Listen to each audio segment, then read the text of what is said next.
Bonjour. Alors c'est bien, c'est des conversations au coin du feu. Comme je vous l'avais indiqué dans la dernière vidéo, je voulais aborder l'aventure, parce que c'était aussi une aventure, un pari sur la création de la commune nouvelle en 2016.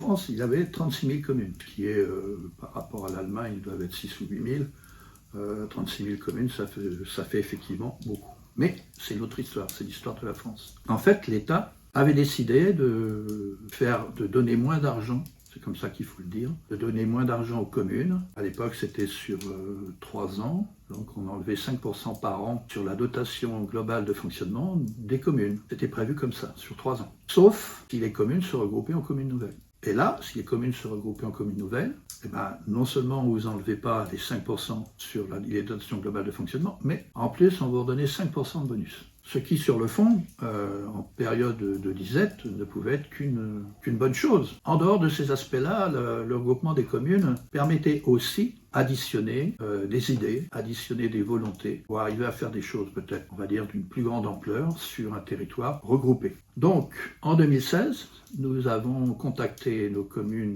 voisines pour discuter de ces aspects-là. En fait, sur les 10 communes qui regroupaient l'ancien canton de Mortain, 5 ont décidé de se regrouper au sein d'une commune nouvelle. Ce qui est intéressant, c'est que dans cette démarche-là, ça a pris du temps, parce que les élus de toutes les communes ont travaillé sur une charte qui permettait de respecter un certain nombre de choses concernant les communes, et aussi sur trouver un nom. Le premier travail en commun, ça a été de trouver un nom. Le nom qui a été finalement choisi, ça a été Mortain-Bocage. Et en fait, ce qui est intéressant, c'est que globalement, si on regarde les résultats des votes, de tout ça, pratiquement à Mortain, la fusion à Mortain, c'était 100%. C'est-à-dire que tous les élus de la commune de Mortain ont voté à 100% pour se regrouper. Après, ça a été variable d'une commune à l'autre, mais toujours est-il qu'au bout du compte, ça a été adopté. Après, tout le monde a travaillé pour avoir un nom à la commune nouvelle, une charte, comme je l'ai dit tout à l'heure, et après, à se mettre à travailler ensemble.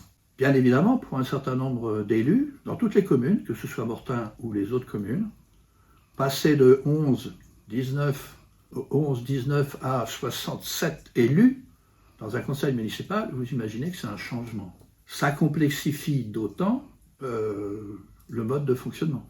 Et ça peut aussi, c'est le cas, démobiliser un certain nombre d'élus qui finalement avaient, au niveau des élections de 2014, avaient été élus sur des bases de 11 à 19 élus, et ils se retrouvaient tout d'un coup dans un conseil municipal à 67. Donc ça a pu perturber certaines personnes, en décourager un certain nombre aussi, je pense, puisque le dialogue est forcément pas le même. Après, la commune nouvelle a pu se mettre et commencer à travailler. Et vous voyez, le fait d'être en commune nouvelle, par exemple, concernant la rénovation de l'école publique de Mortain. La rénovation de l'école publique de Mortain était une réelle nécessité. L'état de ces bâtiments était vraiment déplorable, enfin en tout cas pas partout, mais pour une partie en tout cas, était déplorable. La maternelle était à un autre endroit, le primaire était à un autre endroit, ce qui est compliqué pour les parents, et donc l'idée de dire on va mettre tout sur un même site a tout de suite vu le jour. Et c'est vrai que quand on se dit c'est un investissement de 2 millions, il a été porté finalement par tous les habitants de Mortain-Bocage. Si on avait été Mortain tout seul faire les mêmes travaux, ça aurait été beaucoup plus compliqué. Alors après, vous allez me dire que l'école elle sert à tout le monde, elle ne sert pas qu'aux gens de Mortain, on est bien d'accord.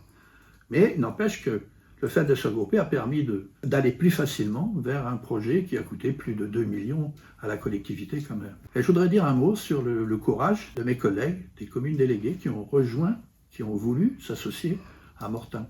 Parce qu'en fait, la crainte générale, c'était de dire Mortain va tirer tout à elle va pas s'occuper de nous, et ainsi de suite. Si on veut avoir une identité commune, ça veut dire qu'il faut que chaque citoyen de Mortain-Bocage soit traité d'égal à égal. Il n'y a pas des citoyens de Vilchien et des citoyens de Mortain. Il n'y a pas des citoyens de Bion et des citoyens de Notre-Dame-du-Toucher. Il y a des citoyens de Mortain-Bocage. Et dans la gestion globale, c'est toujours ce que le conseil municipal a essayé de faire en sorte que les ressources soient partagées pour tout le monde.